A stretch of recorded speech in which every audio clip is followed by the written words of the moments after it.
আসমানের ফয়সালা ছাড়া কিছুই হয় না। নিঃসন্দেহে শিওর এর মধ্যে আল্লাহ তাআলা আমাদের জন্য কল্যাণ রেখেছেন।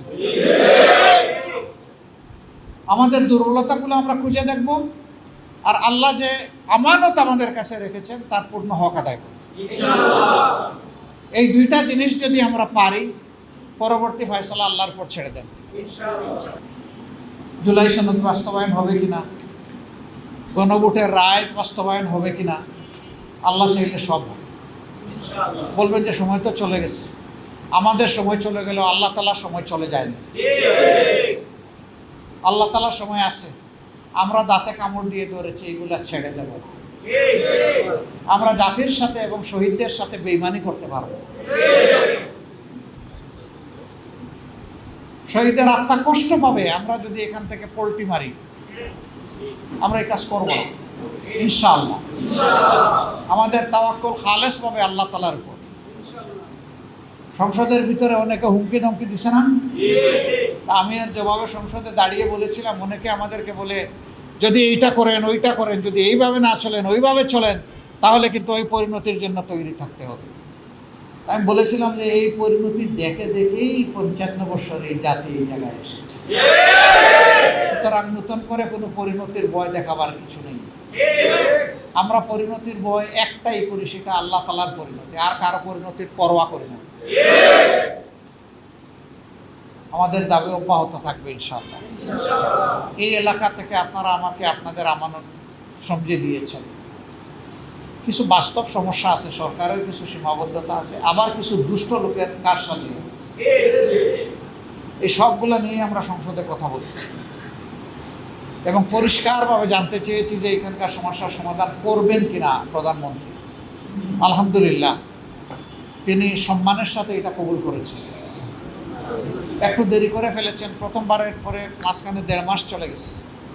এই যে আপনাদের কষ্ট হলো, পানির জন্য কষ্ট, গ্যাসের জন্য কষ্ট, দুর্গন্ধ, নালা নর্দমার কষ্ট, কিশোর গ্যাংয়ের কষ্ট, মাদকের কষ্ট আছে না? এই কষ্টগুলো, এই কষ্টগুলোর জন্য আমি আল্লাহর দরবারে মাপ চাই, আপনাদের কাছেও মাপ চাই।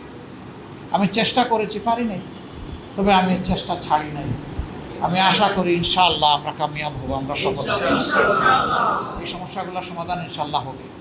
ইতিমধ্যে পরশুদিন আমরা একসাথে এসেছিলাম, সরকার তার পক্ষ থেকে একজন প্রতিমন্ত্রী এবং প্রশাসক আর আমি এসেছিলাম। একসাথে আমরা কিছু জিনিস দেখে গেছি, কথা বলেছি। আগামী সপ্তাহে আমার সংসদের অফিসে আমরা আবার বসবো এবং এই সমস্ত বিষয়ের সাথে সরকারের সর্বোচ্চ পর্যায়ের কর্মকর্তা যারা, তারা উপস্থিত থাকবে। এরপরে আমরা পদক্ষেপ নিয়ে আগাবো ইনশাআল্লাহ। আপনাদেরকে একটু সজাগ থাকতে হবে, আপনাদের দাবি উচ্চকিত করে ধরে রাখতে হবে। সন্তান চিৎকার না দিলে মা কিন্তু সহজে দুধ দেয় না, এটা মনে রাখবেন।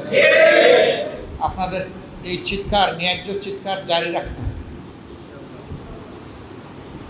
আর আমি তো বয়সের এক প্রান্তে এসে গেছি, আর কি আছে, এখন লড়াই করেই যাব ইনশাআল্লাহ।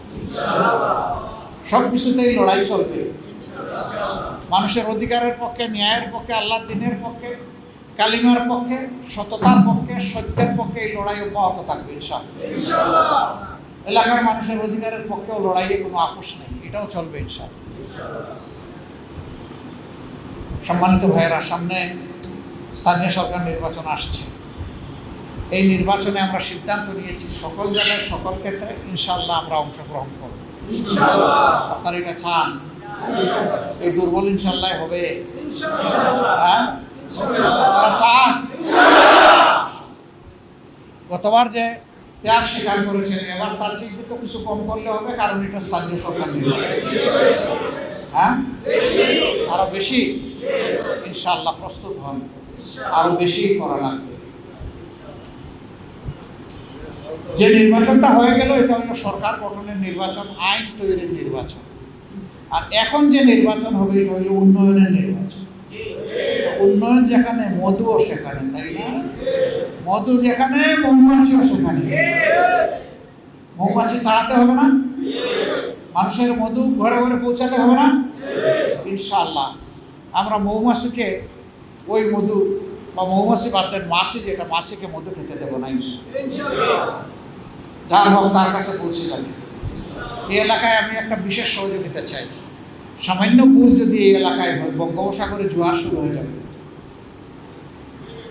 এখানে ভুল করা যাবে না, খুব সতর্ক থাকতে হবে।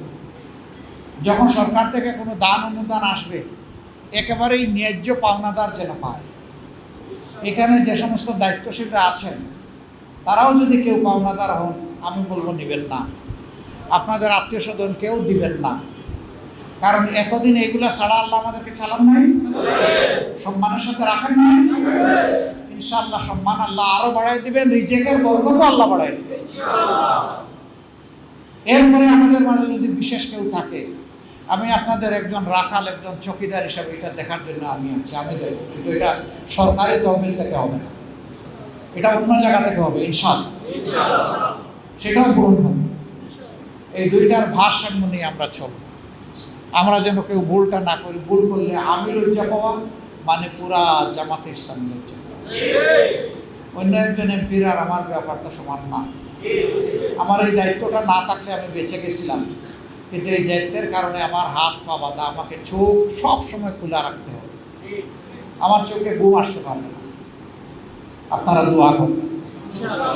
সম্মানিত ভাইরা, আমাদের বোনেরা অনেক ত্যাগ স্বীকার করেছেন, লড়াই করেছেন এই আসনে এবং সারা বাংলাদেশ। যত জায়গায় সাহস নিয়ে বোনেরা লড়াই করেছে, আল্লাহু আকবার, সকল জায়গায় জামাত ইসলামী বিজয়ী হয়েছে।